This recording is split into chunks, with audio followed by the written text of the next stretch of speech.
Well, welcome viewers to the channel. Dr. JWAU Theologist since 1994. I want to do a theological, psychological examination of the catastrophic case, given it catastrophic in terms of civilisational and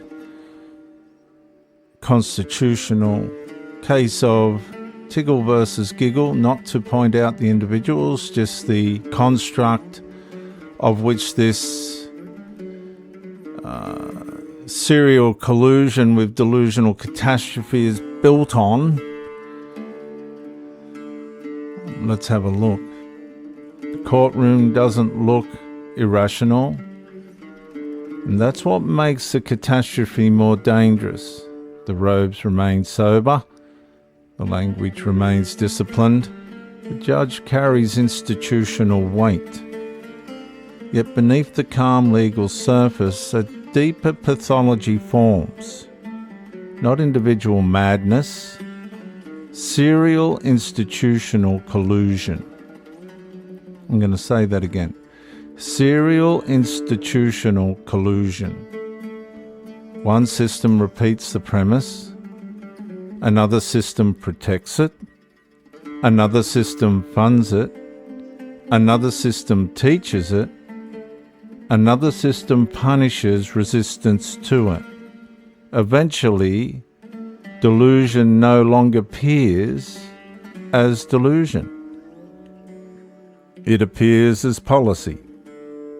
And that is where civilization becomes clinically unstable.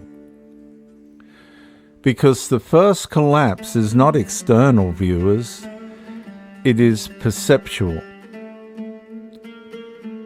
A society begins training citizens to distrust what creation itself makes visible.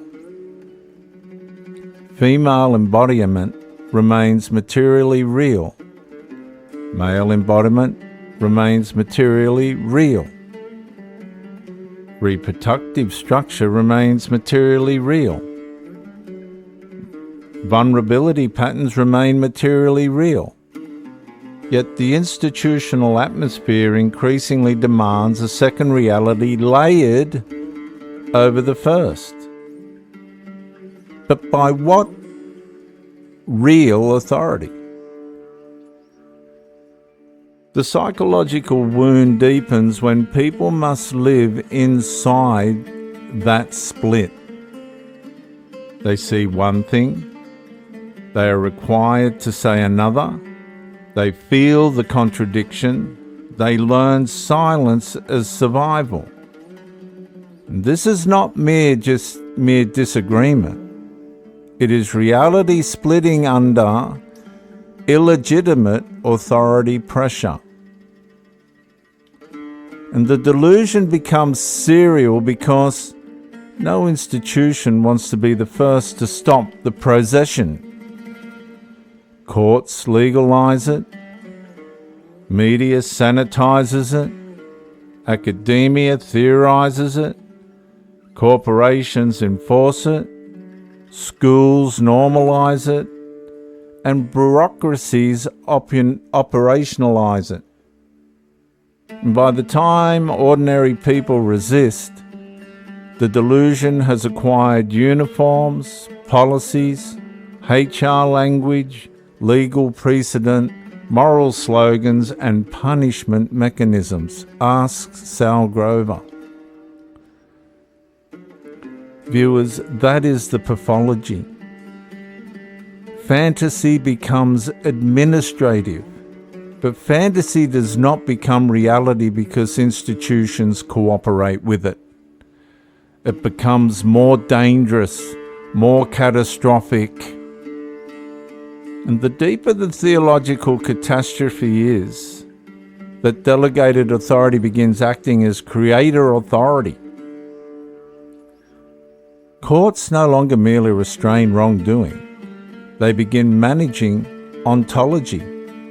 They begin treating embodiment as negotiable beneath identity declaration.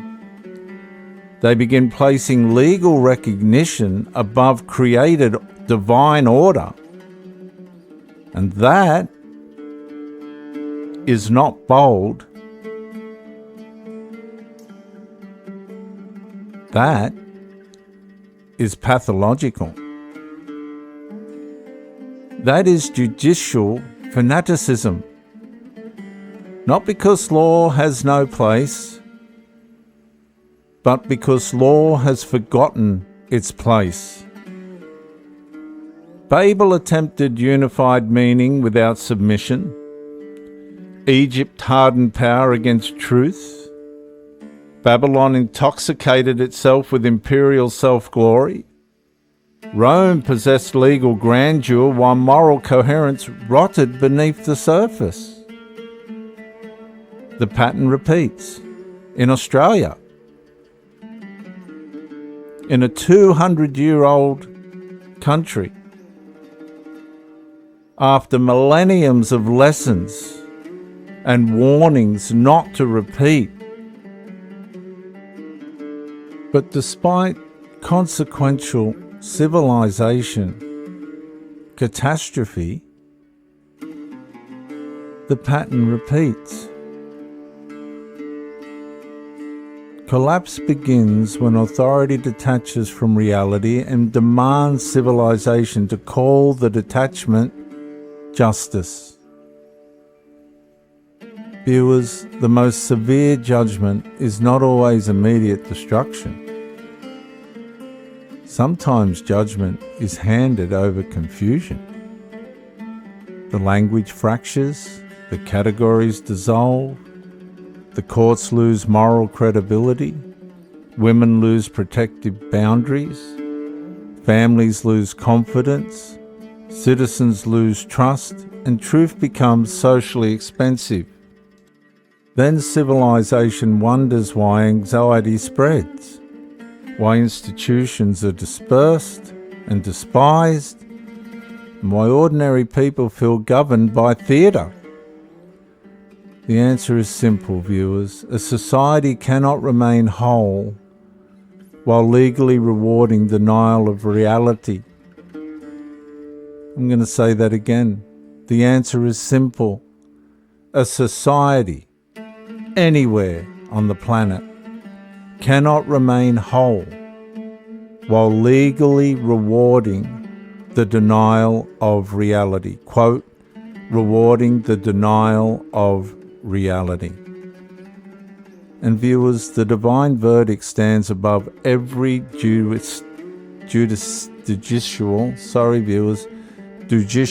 verdict. Bit tongue-tied there. Creation precedes legislation. Truth precedes declaration. Embodiment precedes ideology. And God's order precedes institutional permission. And when institutions collide with delusion, catastrophe is not approaching. It has already begun. I'm Dr. J.W.A., theologist since 1994. Like, subscribe, comment to educate me, share to help somebody else. Bye for now.